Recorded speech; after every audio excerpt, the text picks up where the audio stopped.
आज की पहली खबर जो है वो पहली खबर आप लोगों के सामने स्क्रीन पर है और ये पहली खबर क्या कह रही है, तमिलनाडु के पारंपरिक वाद्य यंत्र नरसिंह पेट्टई को जीआई टैग जो है, जीआई टैग से क्या किया है, नवाजा गया है। जीआई टैग क्या होता है, प्लस ये नरसिंह पेट्टई जो है, जो तमिलनाडु का एक प्रमुख वाद्य यंत्र है, ये प्रमुख वाद्य यंत्र किसके द्वारा बनाया गया है, कहां पर उपयोग किया जाता है, प्लस तमिलनाडु के हाल ही में और कौन कौन से उत्पाद हैं जिन्हें जीआई टैग जो है वो जीआई टैग मिल चुका है। इन सभी चीजों के बारे में हम लोग क्या करेंगे, चर्चा जो है वो चर्चा करेंगे।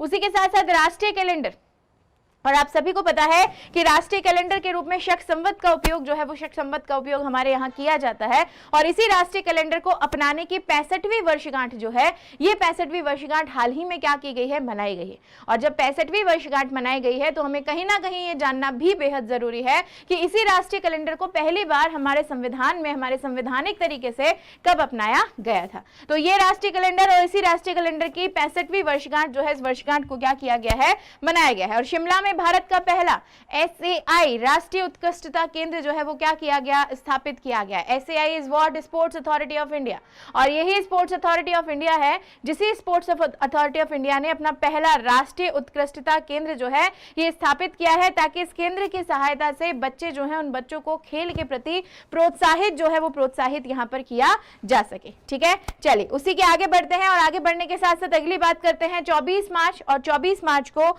एक और महत्वपूर्ण दिवस जो है वो दिवस मनाया गया और वो महत्वपूर्ण दिवस कौन सा था, विश्व क्षय रोग दिवस। ठीक है, वो महत्वपूर्ण दिवस कौन सा था, विश्व क्षय रोग दिवस। क्षय रोग जिसे हम लोग कहते हैं ट्यूबरक्लोसिस, ठीक है, जिसे हम कहते हैं ट्यूबरक्लोसिस।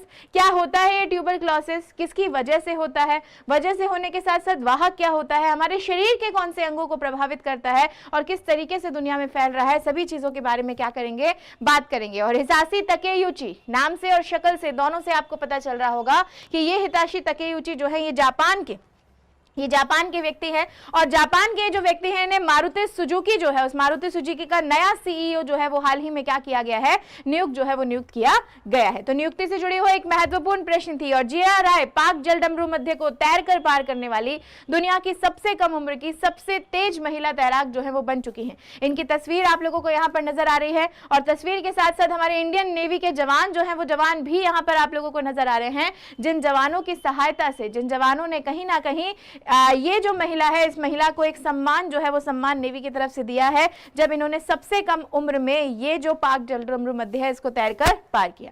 मेघा परमार ने एवरेस्ट फतेह करने के साथ साथ स्कूबा ड्राइविंग करने वाली विश्व की पहली महिला बन गई है। ठीक है, एवरेस्ट जो है वो एवरेस्ट तो फतेह किया ही, लेकिन एवरेस्ट फतेह करने के साथ साथ स्कूबा ड्राइविंग करने वाली विश्व की पहली महिला जो है वो विश्व की पहली महिला बन चुकी है। कौन, मेघा परमार। और अमेरिका के गणितज्ञ जिनका नाम है डेनिस पी सुलिवन, अमेरिका के गणितज्ञ जिनका नाम है डेनिस पी सुलिवन, इन्होंने 2022 के लिए एबेल पुरस्कार जो है, ये एबेल पुरस्कार जीता है। अब ये बहुत इंपॉर्टेंट प्रश्न है बच्चों, ठीक है, ये बहुत इंपॉर्टेंट प्रश्न है क्योंकि इस प्रश्न में करंट के साथ साथ स्टैटिक भी जुड़ा हुआ है। एक पुरस्कार जुड़ा हुआ है जिसका नाम है एबेल पुरस्कार।